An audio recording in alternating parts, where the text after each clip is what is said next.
Cinderella snap. I don't know. I heard it on the radio the other day. All right. So here's the $1 million question. I know Jeffrey's joining us. When does spring end and summer begin?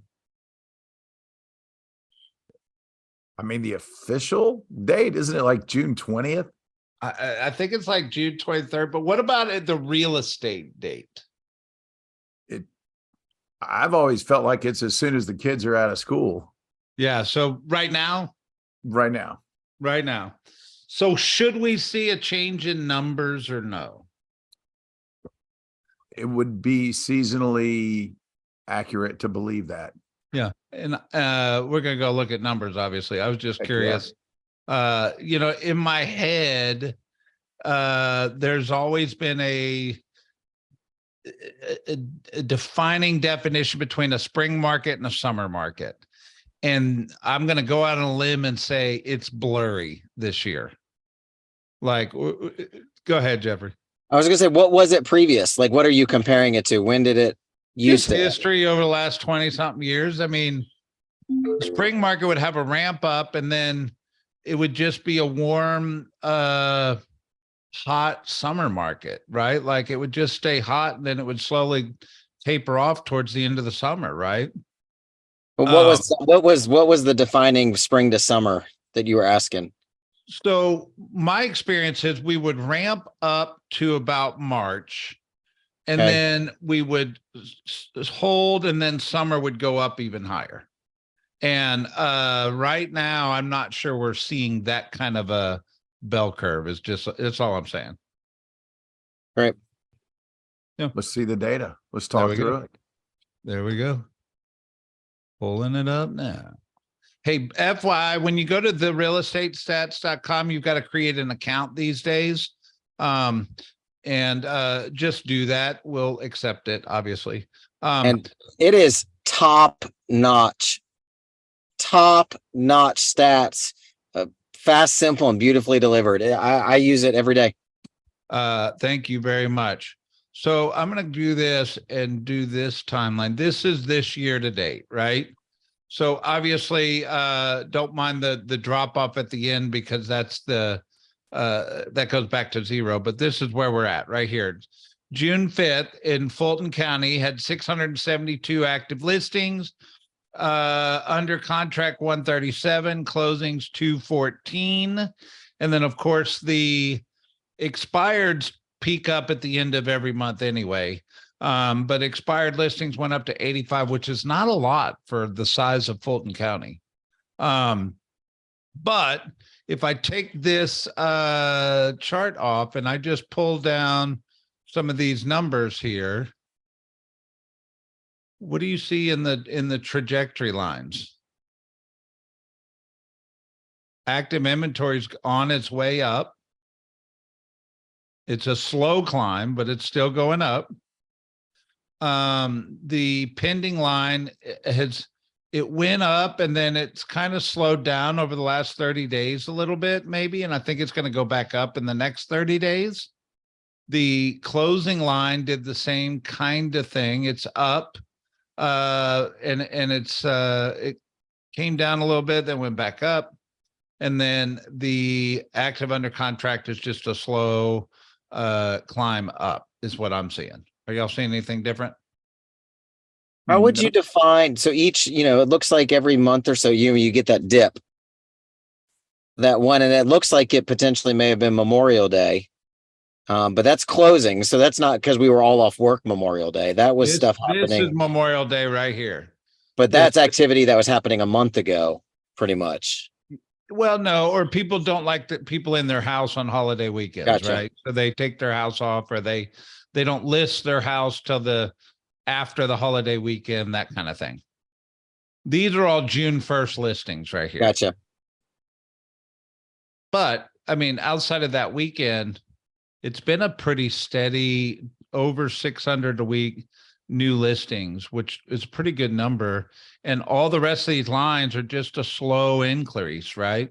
We're not, what I was saying earlier is a spring market, you would have seen a very steep incline from January to March, saying it's building up, building up, building up. and then we would be going higher right now, but we're just on a steady incline. Yep. Inventory's not really climbing. It's flat Yeah. since really early April in Fulton County anyway. Yeah. So if we look at DeKalb, click it. I'm going to do the same thing with the charts here. I'll take off the other ones and I will go. But look how some inventory is so far down from last year, still year over year. Yeah. So this week in DeKalb is 381 active inventory, under contract 77, pending 168, and closings 128. So it sure looks to me that DeKalb's kind of had a rough 30 days in May, but they had a good 30 days in April. So, you know, it just kind of bounces around a little bit. Yeah. Right? Yeah, does it feel a little more predictable though, or is it still, in everybody's opinion, feel unpredictable? It's moving at a pace that feels stable, but I wouldn't go as far as to say predictable right now. There's too many factors that are just lingering out there a little bit. And we're going to talk about some of that. Great.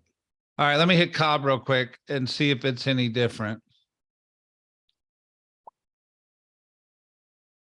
Mm-hmm. All right.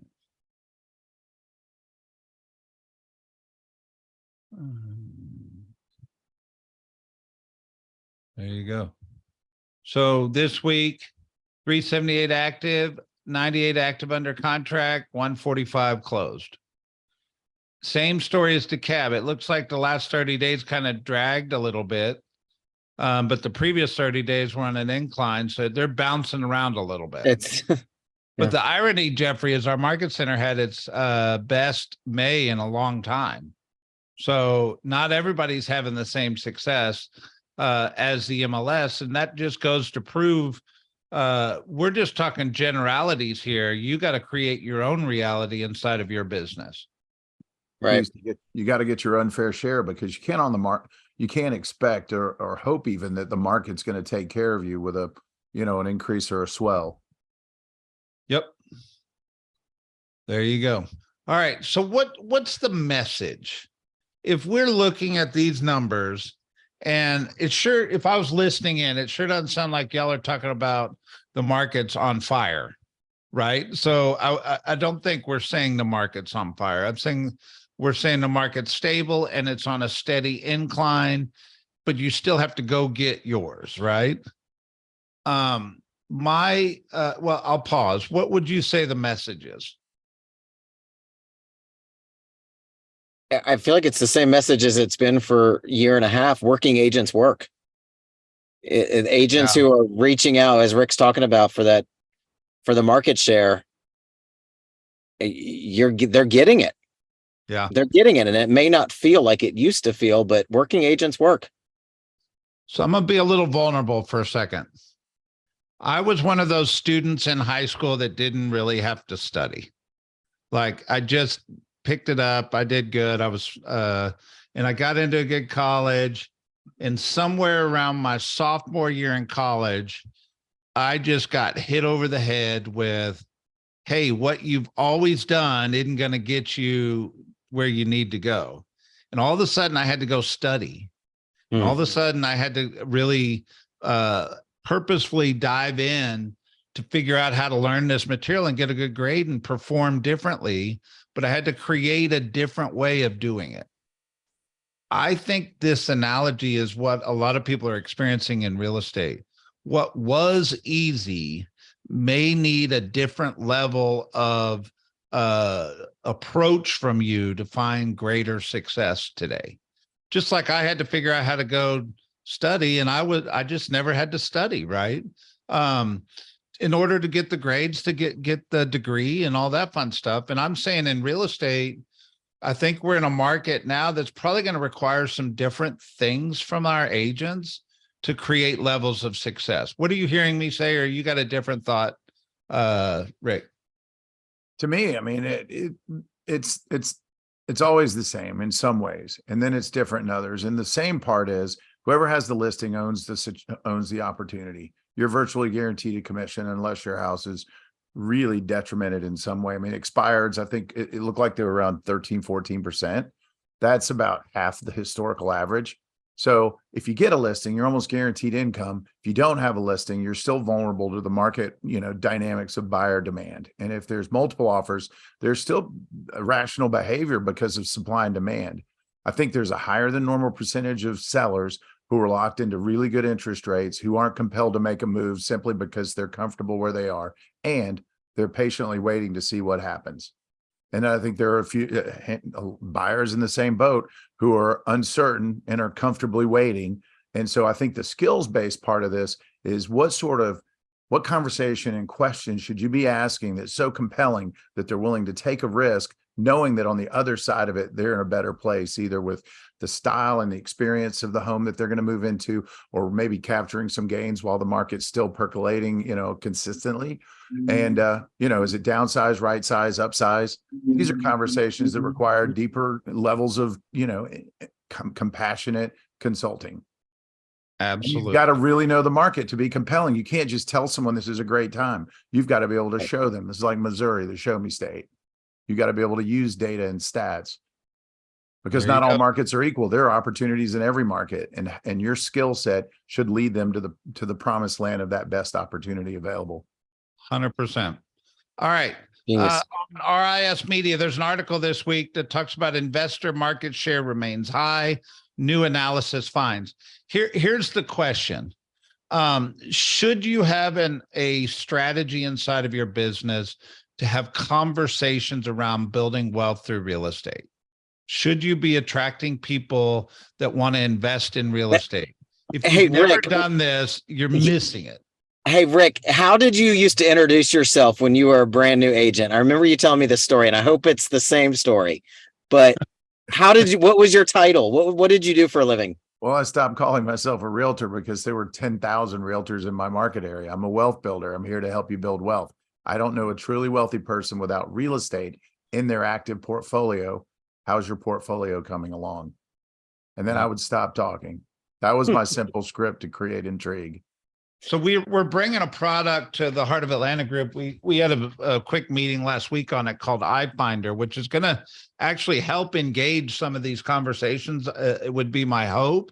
But the message I would hope that this article inspires you or reminds you to pay attention to is, if I had my real estate business today and I had 3 strategies, and of those 3 strategies of building my business, investing was not one of them, or investors, I would add that as a 4th strategy and be purposeful about building relationships with investors and finding investors. 100%. Can I give you a quick, easy way to do this? If you follow the events playbook that Keller pushed out recently, that we just put out, we have agents a few times a week hosting investment strategy events, and they are inviting their entire database to what does a real estate investment strategy look like for individual clients. And I mean, they're getting 20, 25 people signing up for these. My wife is doing one on our business, and it's a great lead gen tool, all based on investing and real estate investing, and lenders are teaching it. Other investors in our market center are helping do this, but it is a brilliant way to communicate with your database right now.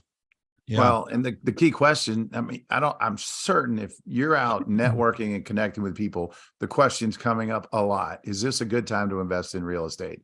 And by the way, the answer is not yes. The answer is it depends. And the only reason you throw that caveat is to give them a chance to express and explain their experiential path in real estate investing. If they went through the 08, 09, 10 and lost houses, and, they may have a different perspective. And for you to tell them it's the greatest thing ever, and their experience has been bad, you may not connect with them at the heart level, and they won't know. So the key is to go, it depends. Tell me why you ask, and then react to that. But I was asked this weekend that exact question at a wedding, and I said, there's not one piece of real estate I've ever owned, and I've owned a bunch, that I don't wish I still owned at any interest rate. But Rick, if you think about it, if is now a good time to buy real estate? If you say yes, you added no value to that conversation or little value. If you say it depends, the next 5 minutes of conversation is all value of your professionalism. Yep. It's a consultation, right? That's And it. hey, join me at June 22nd. You have an invite if you have them on your calendar, because we get asked that question all the time, Brett, like on boots on the ground, real estate agent wise. Just have it part of your toolbox. First time home buyer and investor workshops. Easy. Yep. There you go. Lori Reeder is a huge agent down in Miami, Florida, Fort Lauderdale. She left Keller Williams and came back to Keller Williams, and she is just going on this big conversation on Inman Connect around it's a skills-based market. And what I read in this or heard in this is my analogy around studying is, yeah, life might have been a little easy. Guess what? I'm going to have to do it a little bit differently to get better results today. And that's what a skills-based market is. And it's just another reminder of that conversation. Okay. This article, I think everybody should print out and go through. It's 40 ways to generate leads that work right now. So little help, please, social media posts. We've talked about those forever, but people only do it when a bold instructor says, hey, post this and see what comes from it. They don't actually have a strategy around saying, hey, I need help. Who do you know that has property, or little help, please? I'm working with some potential home buyers that have been unable to find a home fitting their needs. They're looking for a home with a minimum of 4 bedrooms, 2,000 square feet, located on the east side of town. If you know somebody considering selling, please direct message me to see if we might be able to find a win-win solution for both parties. Thanks in advance. In a way, it's a kind of a golden letter, right? Copy and paste. Copy and paste. Social media golden letter right there. Buy coffee, a cocktail, lunch with somebody in your sphere of influence. Open houses, expired listings, nothing new there. Call 6 to 8 month old expired listings.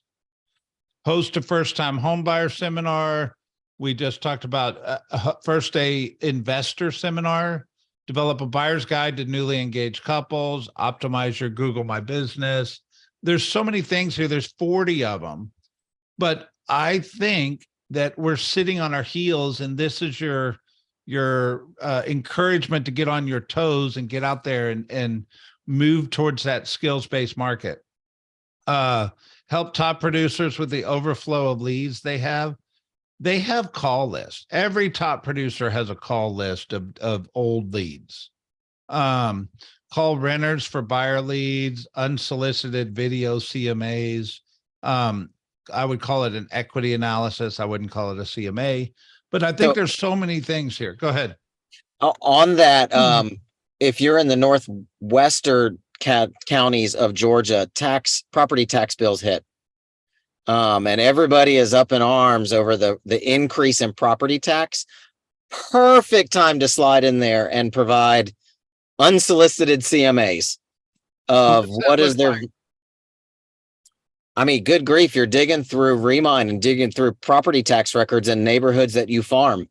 And you're go ahead and creating the CMA for them because either they're going to fight it at the tax assessors and you're the one providing value, or they're going to come to the quick realization that the county actually undervalued their price still. And maybe they don't want to fight it because they're sitting on a higher value than the county is giving them credit for. But either way, you're providing an easy, instant CMA, unsolicited, from people based on a pain point. That's the thing. There's a pain point right now that we can speak to and address. You know, I think I would put together a really professional equity analysis for my top 100 people in my database, and I would FedEx it to them. I wouldn't mail it. I'd FedEx it to them and just say, hey, I realize you probably hadn't had an updated equity analysis done on your property. So I went ahead and took the liberty to do this. I want to make sure I'm bringing value to our relationship. And if nothing else, I wanted you to be fully aware of what your property was worth. Remember our services. I'm here to help. I talked to a top producer today who is doing exactly that with every single past client in their database.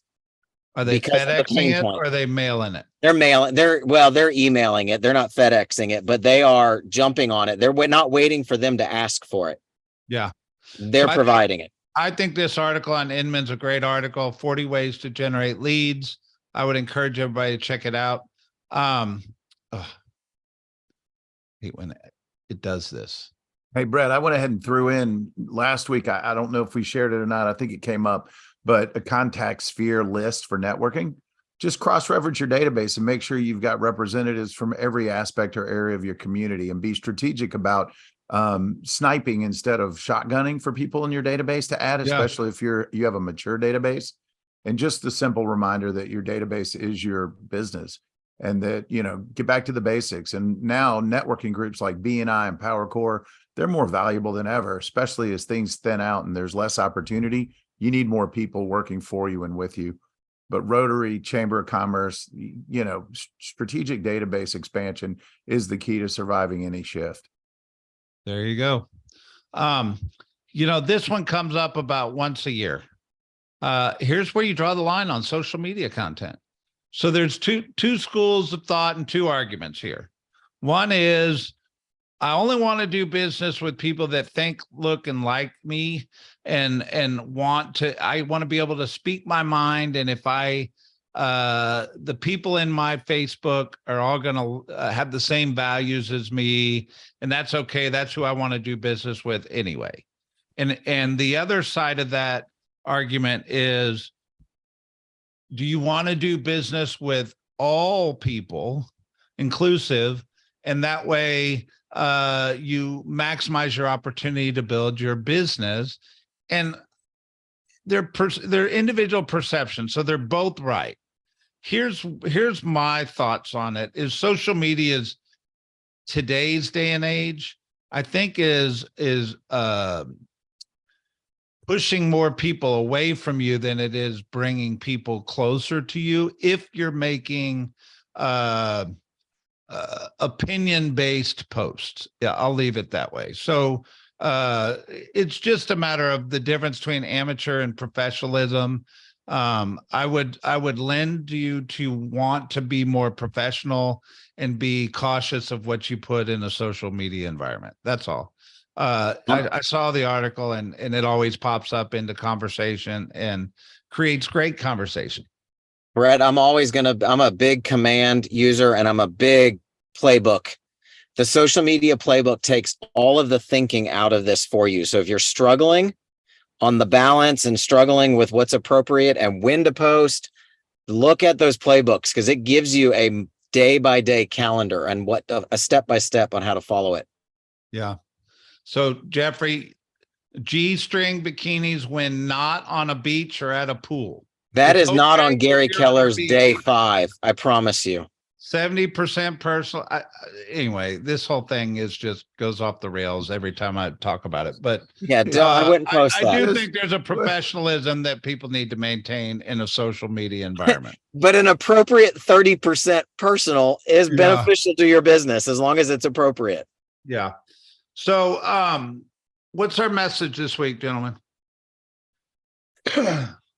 It's simple. If what you've been doing isn't working as well as you want it to do, rethink what you're doing. Yeah. Go back to the playbook, run the play. This Jeffrey is that Melvin. moment in time when you got to ask yourself the question, if what I've been doing is not getting me where I need to go, do I need to consider doing something more intense, more frequent, a different strategy? This is where I would encourage people to contact their team leader. This is where contact me, Rick. Like, let's help guide you, because the worst thing we want anybody to do is bang their head against the wall and live in doing the same thing over and over again, getting and expecting different results. Creates that insanity, but it also creates anxiety, it creates anxiousness, it creates Yeah. depression. It's not good. No, and doing nothing isn't the answer. Burying your head in the sand, hoping for something to evolve, it will evolve. Here's the bottom. You bury your head long enough, when you finally look up, things are going to be better, but you may time out, your career may be over, and to regain momentum and to start over it's not, maybe near impossible for some people once you lose that momentum. So momentum's your friend, and the best way to get through a slump is activity every single day that leads to the sense of at least a purposeful step in the right direction.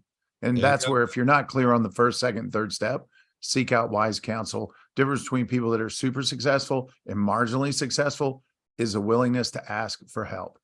It's that simple. We're in a culture where help is what we are and who we are. Boom. And Mika said, and patience. And I'm going to Yeah. leave it there. That's She got awesome. the last word. Bye, guys. Love you, Mika.